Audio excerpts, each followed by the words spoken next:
To the Middle East now, where at least 24 people have been killed and 93 others wounded when Israeli airstrikes hit a mosque and a school sheltering displaced people in the Gaza Strip early this morning.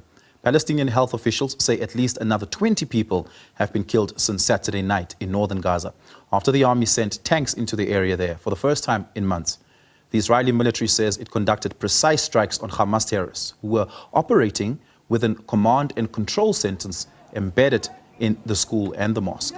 Hamas rejects this. The strike comes as the war between Israel and Hamas in the enclave approaches its first anniversary tomorrow. Hamas attacked southern Israel on October the 7th, 2023, killing 1,200 people and taking about 250 people as hostages, according to Israeli tallies. Israel's subsequent military assault on Gaza has killed nearly 42,000 Palestinians, according to Gaza's health ministry. Let's unpack this with Brookes Spector, who joins us now on the line. Brookes, perhaps as we make sense of what has been happening in Gaza, we have to take a look at what's happening around the world. Cape Town, Madrid, New York. These are cities around the world where many people from different walks of life have all mobilized and protested to show their solidarity with the people of Palestine. Does mass support like that fall into the psyche of politicians that often prop up such attacks? I'm talking about Joe Biden in this instance as an ally of Israel. And I'm also talking about Benjamin Netanyahu in this instance, who perhaps may see this and reconsider what it means for the rest of the world. What's your reading into it? Well, good afternoon, Oliver, and good to be with you.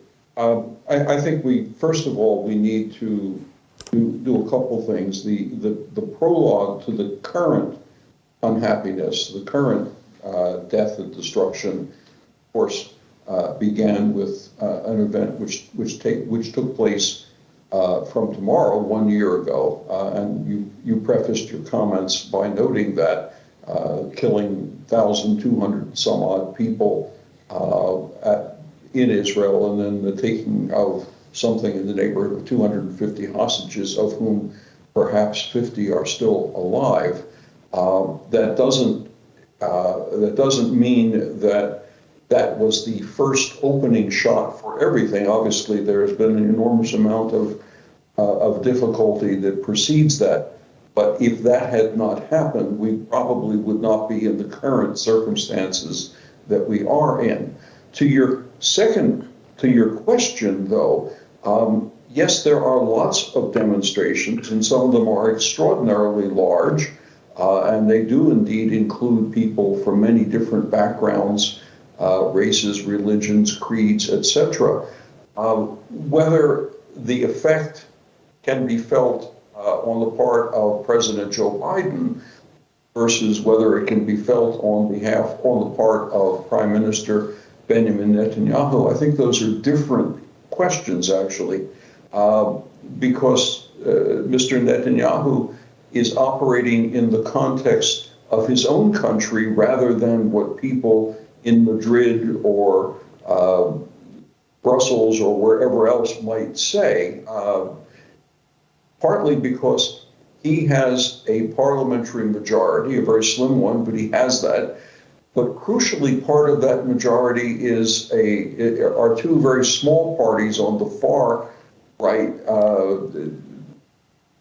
Hard to describe their policies as rational, but they hold the difference between him staying in power and him losing it.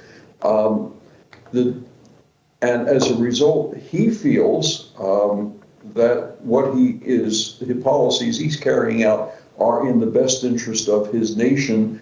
You could argue that tactically they are. I think it would be much harder to argue that strategically, over the longer term, they are in the best interest of Israel. We can talk about that a bit if you want. With regard to U.S. President Joe Biden, I think the current administration has made its position rather clear. It deplores violence. It says Israel has the right to self-defense and protection of its state. It calls for a ceasefire by all parties and the release of hostages. And as an addition to this, self-determination on the part of Palestinians in the West Bank and presumably Gaza as well. But remember that the Biden administration at this point is probably unable to enforce that set of positions on the Israelis, let alone on Hamas or Hezbollah or the Iranians or pretty much anybody else at this point, in part because all of the parties involved, whether they are actively fighting or engaged in missile attacks or not, all seem to feel that it is in their interest to continue these efforts rather than to say, all right, let's sit down like adults and solve this. And therein is the real conundrum.